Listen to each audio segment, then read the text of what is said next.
হাসনের ঘন কালো জল তার চাইতে বুঝি বেশি।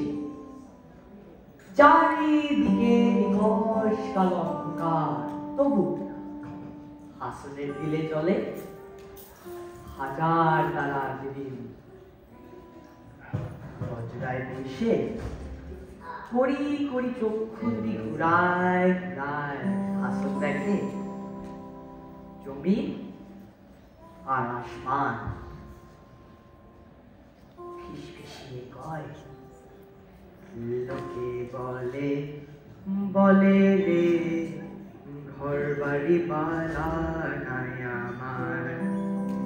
লোকে বলে কত হাসনকে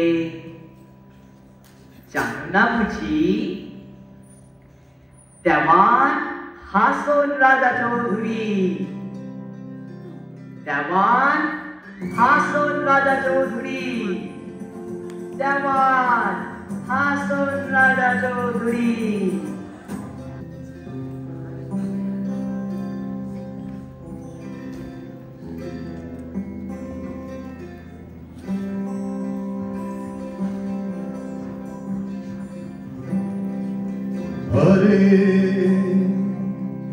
বৈঠানা ফালাইতে নাই,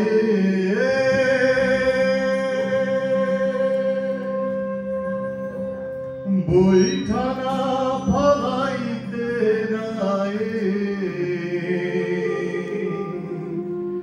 শূন্যে মারে উড়ারে সারিলাম হাসনের নাম রে আল্লাহ, সারিলাম হাসনের নাম রে। হেইয়া রে হেইয়া হো, হেইয়া রে হেইয়া হো, হেইয়া রে হেইয়া হো, সারিলাম হাসনের নাম রে আল্লাহ, সারিলাম হাসনের নাম রে।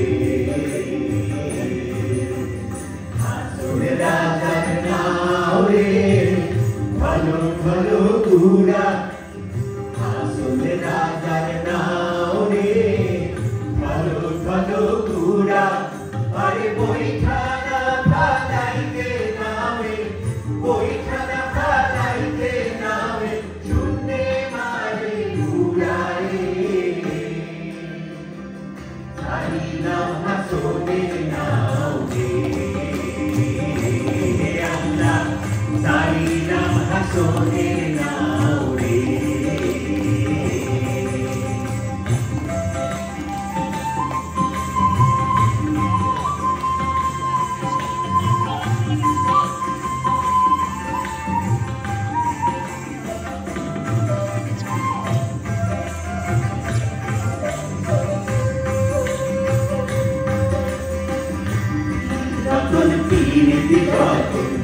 পীড়িত হইল জ্বালা,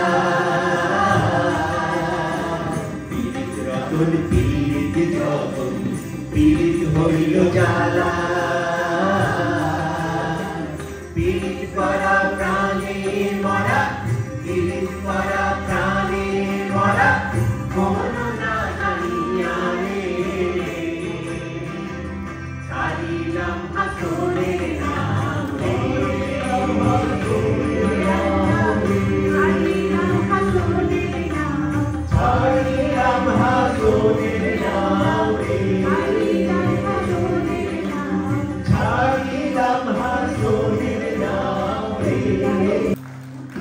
সূত্রে লক্ষণ শ্রীরাম পাশা সিলেটের সুনামগঞ্জ মৌলভীবাজার আর ভারতের আসামের করিমগঞ্জ এই বিশাল সাম্রাজ্যের জমিদার। তার পিতা দেওয়ান আলী রাজ আর তার বড় ভাইয়ের প্রায় একই সময় মৃত্যু হলে হাসনকে দিতে হয় জমিদারি হাত। কিন্তু হাসন ছিল প্রকৃতি প্রেমিক, আমোদ প্রেমিক মানুষ। নৌকা ভ্রমণ, পাখি শিকার, নাচ গান, বাড়ি বানান, এই নিয়েই তার খেলায় খেলায় দিন কাটে। হাসন এক বর্ষাকালে ঘোড়া শিকারে আসে, আর নৌকা ফেরাতেই দূর থেকে গান ভেসে আসে।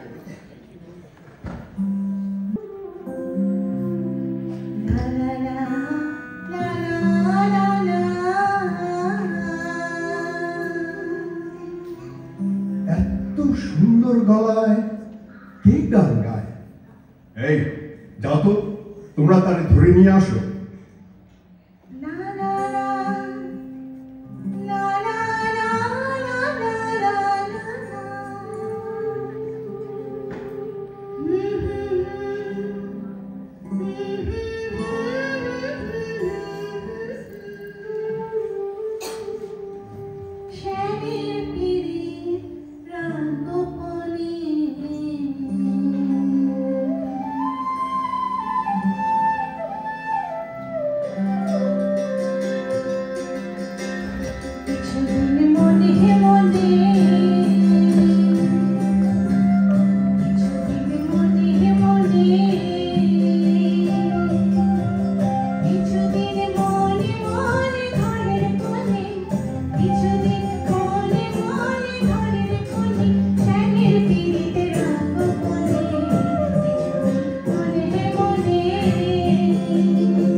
তোমার গলায় রাধারমণের গান শুনেই বুঝতে পারছি তুমি জগন্নাথপুর থাকতা। তা তুমি রামপাশায় কেমনে আসছো? হুজুর, আমার কপাল পোড়া। কিছুদিন আগে আমার স্বামী মারা যায়। আমার চাউলের কোনো জায়গা ছিল না, তাই আমি আমার পিসির সাথে রামপাশায় চলে আসি। আমার পিসি মন্দিরের সেবা দাসী, আমিও চাই ভগবানের সেবায় নিজের নিবেদন করতে। তোমার গান শুনে আমি মুগ্ধ হয়েছি। বেশ কিছুদিন আমি রামপাশায় থাকতে চাই। যতদিন এখানে আছি আমি কিন্তু রোজ তোমার কাছে আসব তোমার গান শুনতে। আমি আর কি এমন গান গাই? চন্দ্রা, তোমার গান, তোমার কথা আমারই উদাস করছে। তোমারই দেখে আমি দিওয়ানা হয়ে গেছি চন্দ্রা। তোমারে আমি আমার সাথে লক্ষণশ্রী নিয়ে যেতে চাই। কি কোন হুজুর, আমি হিন্দু, ব্রাহ্মণ, বিধবা, দয়া করে আপনি এই কাম করবেন না। যদি বদনাম হই যাবই।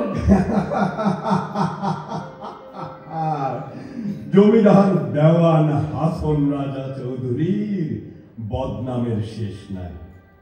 আমার সাথে না হয় তুমিও একটু বদনামের ভাগী হইলা।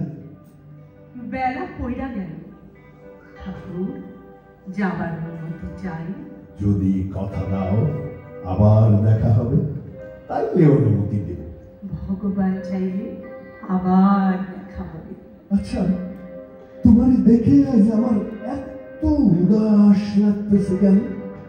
বুকের ভেতর এমন ঝড় কেন বইতেছে বলতে পারো? আমি জানি না ঠাকুর, আমি কিচ্ছু জানি না, আমি কিচ্ছু জানি না। সাধারণ রূপবতী গুণবতী হাসন রাজা চৌধুরী গর্ভধারিণী। ছেলের অগোছালো ছন্ন ছাড়া জীবন নিয়ে হুরমত জাহান বেগম বেশ চিন্তিত। মা ভাবেন ঘোর দৌড়, পাখি শিকার, নাচ গান বাইজে পাড়া আর নৌকায় ভ্রমণ নিয়ে যদি ছেলে এত মত্ত থাকে তবে জমিদারি সামলাবে কি করে? নিজে জমিদারের মেয়ে বলে তিনি জানেন জমিদারি সামলানো কত কঠিন কাজ। তাই হাসনকে নিয়ে মায়ের চিন্তার শেষ নেই। নায়েব সাহেব, বলেন বেগম সাহেবা। নায়েব সাহেব, আমি আর কতদিন জমিদারি সামলাবো? হাসনের তো কোনো দিকে কোনো খেয়ালই নাই, সারা সময় গান বাজনা নিয়ে মত্ত থাকে। বেগম সাহেবা, জমিদারের বয়স কম, আর একটু বয়স হলে সব ঠিক হয়ে যাবে। জমিদারি খাজনা আদায় কি অবস্থা? সব প্রজা ঠিক মতো খাজনা দিতেছে না, চারিদিকে বিদ্রোহ। আর কিছু কিছু জায়গায় ওই জমিদার গোবিন্দচন্দ্র প্রজাদের উস্কায়ে দিতেছে। ঠিক মতো খাজনা আদায় না হলে তো জমিদারি টিকানোর দায় হয়ে পড়বে। চিন্তা করবেন না বেগম সাহেব, আমার মনে হয় এই বিষয়ে হাসন রাজারের কাজে লাগাইলে বিষয়টা ঠিকঠাক মতো সমাধান হবে। নায়েব সাহেব, একটু খেয়াল রাখবেন হাসন যেন খাজনা আদায়ে প্রজাদের বেশি অত্যাচার না করে, এতে হিতে বিপরীত হইতে পারে। কি করো চন্দ্রা? অপেক্ষা করি ঠাকুর, কার জন্য অপেক্ষা করো? আমার ঠাকুর কানাইয়ের জন্য। ঠাকুর কানাই? কে তোমার ঠাকুর কানাই? পাইছো নাকি তারে? সাধনা করছি অনেক, সেই জন্য দর্শন পাইছি। ঠাকুর কানাই স্বয়ং আমার সামনে। তোমারে যত দেখি তত মুগ্ধ হই। এত সুন্দর করে কেমনি কথা কও তুমি? আমার বড় ভয় করে ঠাকুর। ঠাকুরের চরণে যে আশ্রয় আমি পাইছি তা যদি কোন অজানা ঝড়ে ভাঙা যায়। আশ্রয় ভাঙবে কেন চন্দ্রা? তোমার প্রান্ত আমার দিলের পরে। যদি ঝড় আসে তবে আমার দিলে আঘাত লাগবে। আপনি আমারে যে ভালোবাসা দিছেন তার বিনিময়ে আমার যে দেওয়ার কিছু নাই। অমন করে কেন বলো চন্দ্রা? তুমি জানো না তোমার মাঝে আমি মিশে আছি আর আমার মাঝে তুমি? যেমন কথার মাঝে সুর মিশে থাকে আর ফুলের মাঝে ভ্রমর, ঠাকুর, তোমার রূপের মাঝে আমি স্বরূপ খুঁজে বেড়াই চন্দ্রা।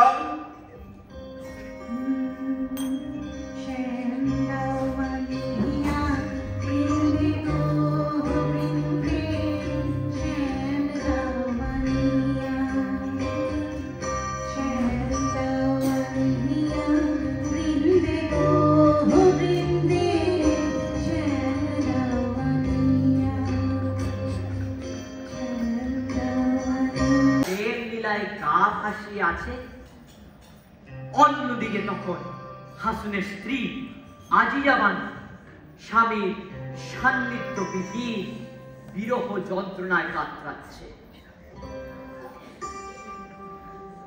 মানুষটাকে ধরতে চাই আদর্শ হাত দিয়া, কিন্তু কিছুতেই ধরা দেয় না। কি করলে আমি তার মন পাবো? কিভাবে তারে আমি বাঁধতে পারবো? এই যে বৌমা, তুমি এখানে হাসনের খোঁজ রাখো? আপনার ছেলেরে তো কিছুতেই আমি ঘরমুখী করতে পারতেছি না মা। আমি যে তার স্ত্রী, আমার দিকে তো সে ফিরেও তাকায় না। আমি জানি আমার ছেলেটা একটু বাউন্ডেড। তুমি না নারী, তুমি পারো না তারে আটকাইতে? বেয়াদবি নিবেন না মা। আপনার ছেলে বহু নারীতে আসক্ত, শুধু শুধু আমার দোষ দেন কেন? আপনি পারেন না আপনার ছেলের একটু শাসন করতে? আপনি তো হাসানের মা। আজিজা বেগমের এই ধরনের কটাক্ষ হুরমত বেগমের বুকে শেলের মতো আঘাত হানে। তিনি একেবারে স্তব্ধ হয়ে যান। ঠিক তখনই নায়েব আসে আরেক খবর নিয়ে। বেগম সাহেবা, বেগম সাহেবা, বলেন না সাহেব। সাহস দিলে একটা কথা কইতে চাই বেগম সাহেবা। বলেন। রাজ্যের এই অবস্থা, আর ওইদিকে নানা জনে নানা কথা বলতেছে দেওয়ান হুজুরে নিয়ে। কি বলবেন?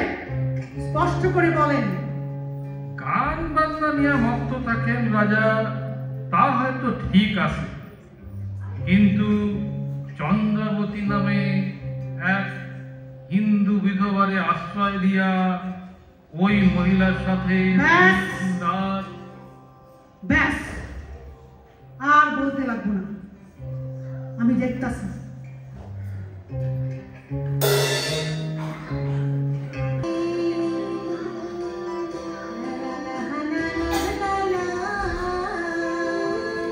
তোমার নাম কি চন্দ্রা? হ্যাঁ মা। আমার হাসন জমিদার হইল এখনো ছেলে মানুষ, কিন্তু তোমারে তো বুঝমান লাগে। তুমি আমার হাসনের পিছনে কেন লাগছো? কি উদ্দেশ্য তোমার? কি উদ্দেশ্যে তোমারে আমার হাসন লক্ষণ শ্রী আসছে? ঠাকুর সুর পাগল মানুষ, গানের মানুষ। উনি সুন্দর সুন্দর গান বাঁধবেন, আর আমরা সেই গান গানের আসরে গাই। আমার হাসনের পিছনে লাগার উদ্দেশ্য আমি জানতে চাই। আমার সাথে রামপাশায় ঠাকুরের দেখা হয়েছে। আমার গান শুনে তার খুব ভালো লাগছে, সেই জন্য উনি আমার লক্ষণ শ্রেণী আসছিল। আমার আর কোনো উদ্দেশ্য নাই। এমনি আমার ছেলের বদনামের শেষ নাই। এখন আবার তুমি এসে ঢুকছো। তুমি হিন্দু ঘরের মেয়ে, তার উপর বিধবা। তোমার চরিত্র খারাপ না হইলে তুমি এখানে আসতা? ঠাকুরের সাথে আমার কোনো খারাপ সম্পর্ক নাই মা। বলে আমার হাসনের সাথে তোমার কি সম্পর্ক? বুঝাও মানে। তোমার মতন হাজার হাজার মেয়া আমার হাসনের পিছন পিছন ঘুর ঘুর করে। আমি চাই না আমার হাসন তোমার জন্য দেওয়ানা হোক। তোমারে আজকের পর লক্ষণ শ্রী বা রামপাশা আর যেন না দেখি। মা, আমি এক অভাগী, আমার কোনো আশ্রয় নাই। আমি কই যাব? আমার দয়া করে। তোমার এই যে টাকা আমি দিব, তা দিয়ে তোমার বাকি জীবন ভালোভাবে কাটে যাবে। এক্ষুনি এইখান থেকে দূর হও।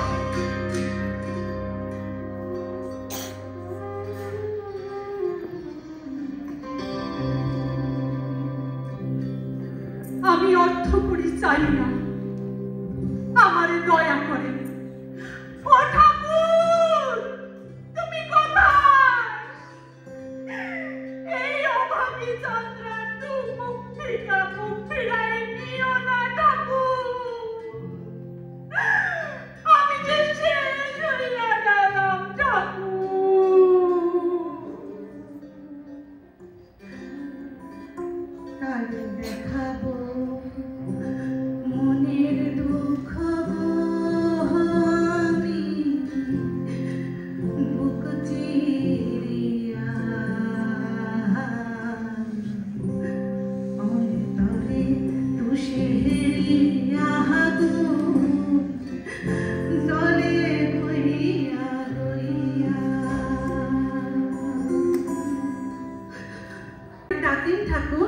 চন্দ্রাকে একটু দেখে দাও তো। তার দেখা তো দূরে না গো ঠাকুর। কি মস্করা করতেছো? ডাকো আমার চন্দ্রাকে। মস্করা করতেছি না, আপনার মা এসেছিলেন এখানে। আমার মা? বলো কি? হ্যাঁ ঠাকুর, তিনি চন্দ্রাকে তাড়িয়ে দিয়েছেন গো। না না না, এ হতে পারে না। অনেক কান্নাকাটি করেছিলেন দিদি, কিন্তু কে শোনে কার কথা? একেবারে টেনে হিচড়ে। না না না, এ হতে পারে না। চন্দ্রাকে আমি ফেরাবই।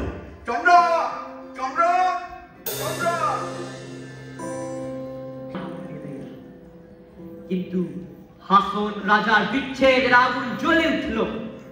পাগলের মতো দিশাহারা হয়ে তিনি ঘরে ফিরে। চন্দ্রাকে হারানোর যে বিচ্ছেদের আগুন হাসনের বুকে জ্বলছে, কোন সাগরের জল সেই আগুন নিভাবে? নায়ক কাকা, নায়ক কাকা। বলেন দেওয়ান সাহেব। চন্দ্রাকে কে তাড়ায় দিছে? আমি দেখি। কেন আম্মা? সে তোমার কি ক্ষতি করছে? তোমার ভালোর জন্য এই কাজ করছি আমি। তাড়াইয়া দিয়া চন্দ্রারে কষ্ট দিছে, আর আমার অন্তরটা ভেঙে খান খান করছে। অত কথা কইও না হাসান, আমি তো তোমার কোনো স্বাদ আহ্লাদ অপূর্ণ রাখি নাই। তোমার রং ঢং আমোদ ফুর্তি সব তোমারে দিছি। তুমি আর কি চাও? না না না, আমি শুধু চন্দ্রারে চাই। পাগলের মতো কথা কইও না হাসান। নায়ক কাকা, চন্দ্রারে খুঁজা বাই করেন। আজ সন্ধ্যার আগেই আমি চন্দ্রারে চাই। এখনো সময় আছে হাসান, সংসারী হও।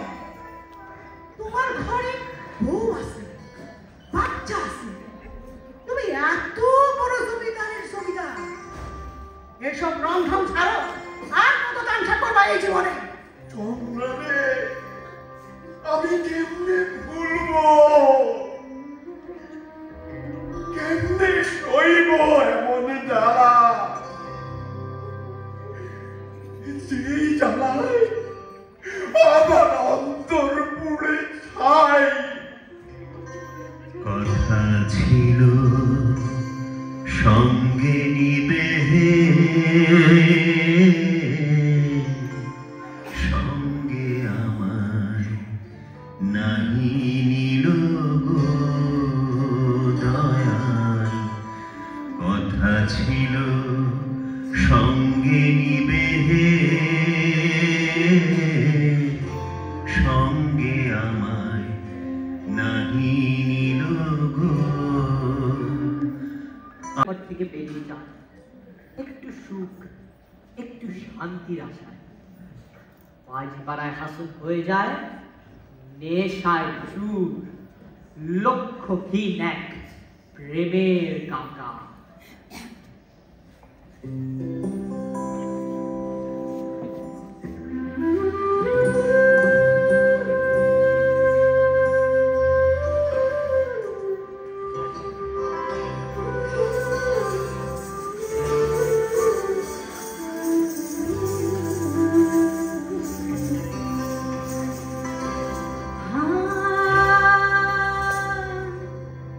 भूल गए दीवाना मारो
হাসনের মন ভরে না, তার মন পড়ে থাকে চন্দ্রার কাছে। এই অবস্থায় নায়েব চিন্তিত। নায়েব সাহেব, নায়েব সাহেব, বলেন বেগম সাহেবা। হাসনের অবস্থা এখন কেমন? গতকাল তারে আমি বাইজিপাড়া থেকে খুব খারাপ অবস্থায় তুলে আনছি। নেশায় এত চুর ছিল যে হাঁটতে পারতেছিল না। ঠিক তো তারে করতেই হবে, নইলে জমিদারি সামলাবে কে? আমার শরীরটাও ঠিক যাইতেছে না, আমি আর কই দিই। আপনি এখানে এমন আছেন? তুমি বুঝো না কেমন আছি? কেন? আপনার তো এখন ভালো থাকারই কথা। দেখেন না আমি কত সুখে আছি।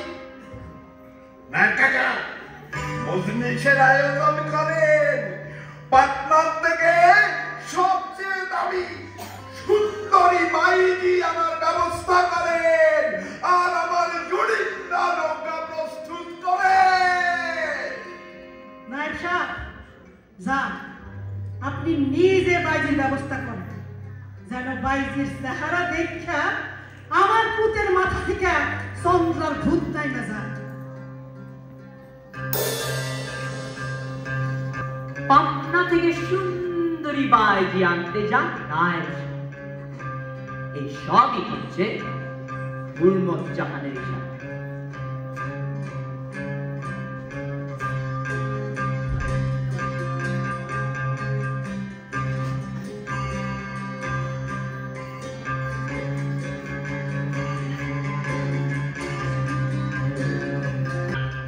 বাইজি নিয়ে এখনো আসে না কেন? ধুর, এত দেরি তো হওয়ার কথা না। এই যে জামান হুজুর, আমি এসে গেছি। আরে এত দেরি করলেন কেন নায়েব কাকা? ভালো জিনিস পাইতে হইলে তো একটু ধৈর্য ধরতে হয় হুজুর। হে সুন্দরী,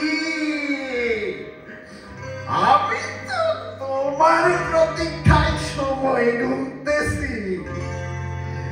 এখন দেখব কেমন তোমার ভঙ্গিমা।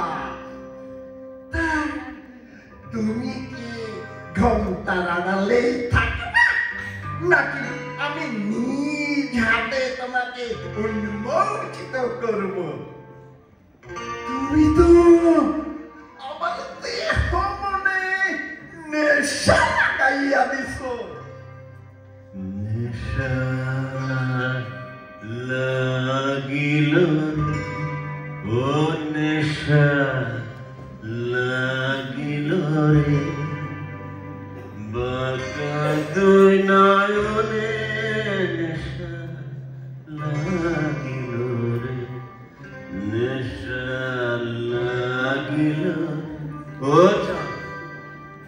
লাগিল রে, বাঁকা দুই নয়নে লাগিল রে। আসন রাজা প্যারির প্রেমে মজিল রে, আসন রাজা প্যারির প্রেমে মজিল রে, নেশা লাগিল। আপনি জমিদার দেওয়ান হাসান রাজা চৌধুরীর মনে হয় বাইজি পছন্দ হয় না। বাইজির দিকে তাকাও না কেন? না না আম্মা যান, না। এত পয়সা দিয়ে বাইজি আনছো, বাইজির নাচ দেখবা না? আনন্দ ফুর্তি করবা না? আমার মাফ করে দেন আম্মা যান, মাফ করে দেন। বাঁচা বাঁচা, বারবার বলার পরও তুমি পথে আসো না। তুমি আমার অবাধ্য হইছো। কি ভাবছো তুমি? খুশি তুমি করবা, যেমন খুশি তুমি চলবা। থাকো তুমি তোমার মতন আনন্দ করতে নিয়ে। আমার তোমার কোনো দরকার নাই। আমার মরণের সময়ও তুমি আমার মুখ দেখবে না।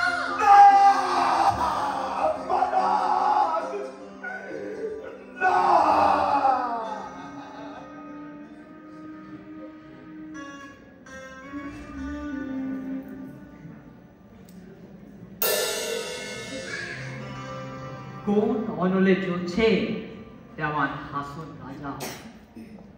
আহার নাই, নিদ্রা নাই। এই কি সেই হাসন? দুর্দান্ত প্রতাপশালী হাসন রাজা এখন দর্প চূর্ণ মাটির সাথে মিশে যাওয়া এক অতি সাধারণ মানুষ। এইভাবে মরার মতো পড়ে থাকলে কেমনে হবে হুজুর? ওইদিকে বেগম সাহেবার শরীর দিন দিন খারাপের দিকে যাইতেছে। আমি আমার মায়ের কাছে পাপ করছি নায়ক কাকা। এই পাপ আমার ক্ষমার অযোগ্য। মায়েরা সন্তানের দোষ ধরে রাখে না। আপনার মাও আপনারে মাফ করে দিচ্ছে। কিন্তু নায়ক কাকা, আমার মরণের সময় পর্যন্ত আমার মুখ দেখতে চাই নাই। আমি এখন কি করি নায়ক কাকা? না, আমি আমার আপনি দেখতে চাই, তার বাইরে ধরে মাপ চাইতে চাই। এখন ওনার কাছে যাওয়া আপনার ঠিক হবে না। এখন ওনার শেষ সময়।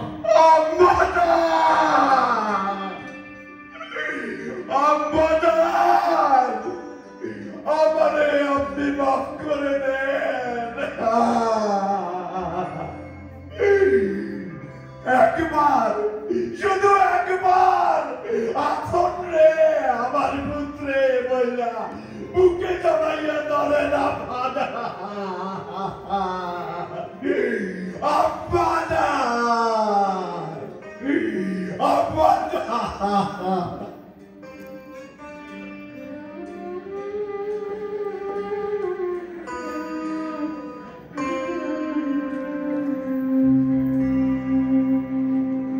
মাটির পিঞ্জিরার মাঝে বন্দি হইয়া রে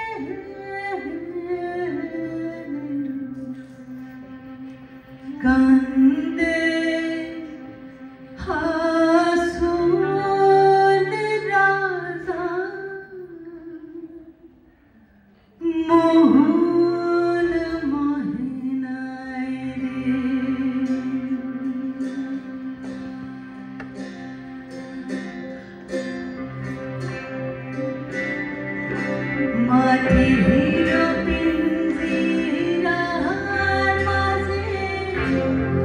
বন্দি হইয়া রে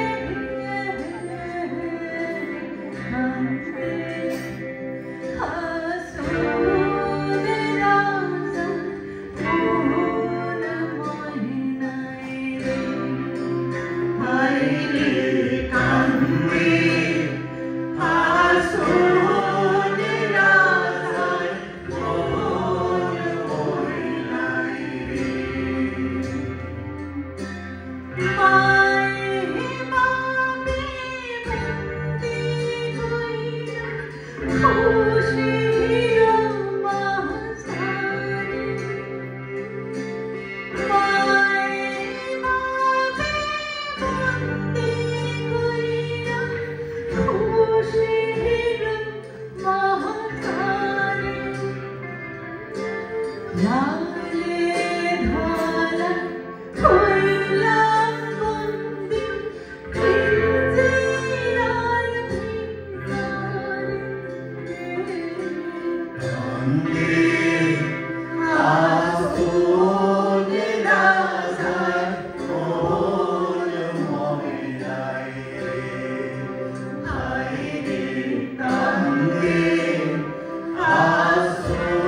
হাসন রাজার চরম দুর্দশার সময় নায়েবের পরামর্শে দেখা করেন পীর সৈয়দ মোহাম্মদ আলীর সঙ্গে।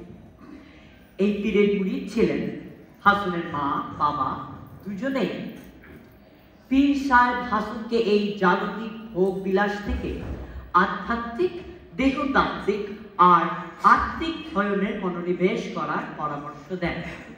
যেহেতু হাসন গান বাঁধেন, সুর করেন, তাই এই গানের মাধ্যমে আত্মশুদ্ধির পথ বেছে নেয় আর এক অত্যাচারী জমিদার থেকে পরিণত হন জনদরদি রাজা হিসাবে।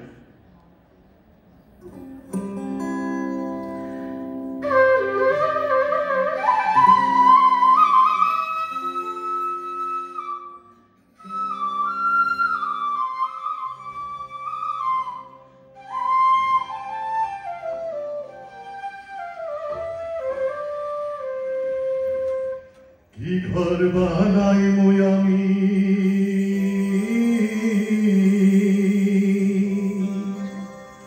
কি ঘর বানাই আমি, কি ঘর বানাই আমি, শূন্যের মাঝার লোকে বলে বলে রে ঘর বাড়ি বানাই আমার, লোকে বলে বলে রে ঘর বাড়ি বানাই আমার,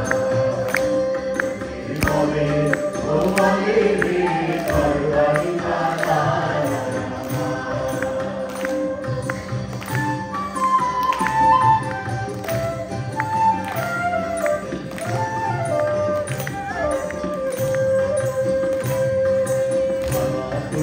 ঘর বানায়া Satua, Satua, Malagoya, Korbanaya, Satua, Satua, Aina dia, Beti, Aina dia, Beti, Pata kita malu di bali, oh bali, Korbani bala.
Oh,